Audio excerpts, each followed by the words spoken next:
Welcome to The Explainer. Today, we're diving deep into a story that has it all: sparkling diamonds, secret deals, and a simple loophole that was used to pull off one of the biggest banking frauds in history. This is the story of the Nirav Modi scandal and how it shook a financial system to its very core. Okay, let's just start with the number. 14,000 crore rupees. That's about 2 billion US dollars. Just let that sink in for a second. This is the absolutely staggering amount of money at the center of this whole thing. It's a figure so huge, it's hard to even wrap your head around it. And that really leads us to the billion-dollar question, doesn't it? How on earth did one man, a famous luxury jeweler, manage to siphon this kind of money out of a major national bank, Punjab National Bank, or PNB, for 7 years, without anyone noticing? So, at the heart of this whole story is Nirav Modi.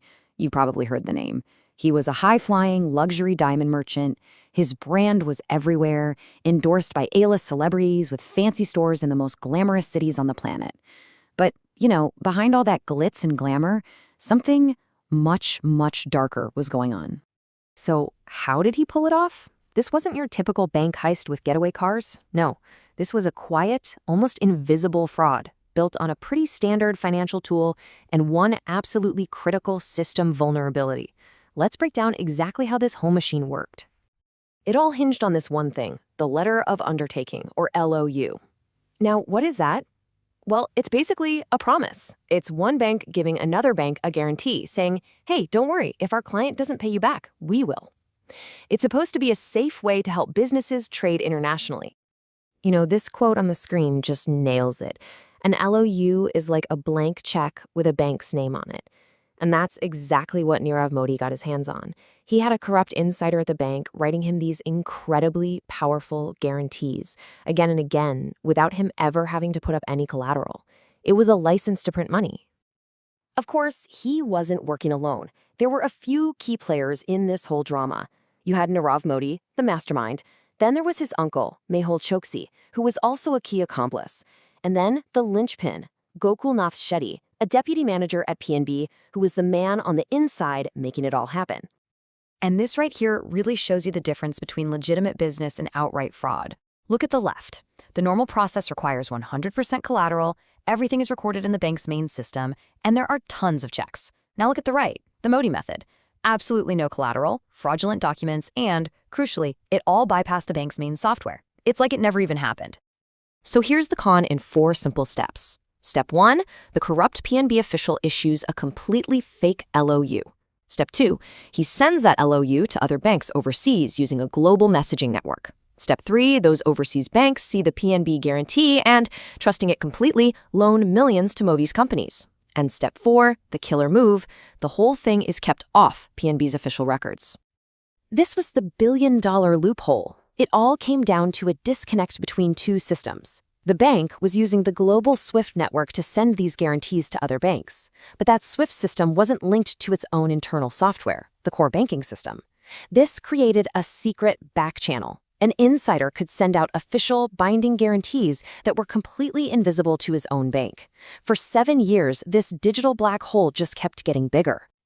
But a scam this big, relying on just a few people and one big lie, is really just a house of cards. It was always going to come crashing down. And the way it finally did, well, it's almost unbelievable. The whole thing collapsed in a matter of days in January 2018. Modi's people went back for another round of fake LOUs, but their guy on the inside, Gokulnath Shetty, had retired. The new bank officials just did their jobs. They asked for the 100% collateral that was required by the rules, and when Modi's team complained, saying they'd never had to do that before, they basically confessed. They blew the lid on the entire scheme themselves. Just think about that for a second. This massive 7-year, $2 billion fraud wasn't uncovered by some brilliant investigator or a high-tech cybersecurity team. Nope, it was brought down because a couple of new employees just followed the procedure. That simple fact alone tells you everything you need to know about how fragile this whole operation really was.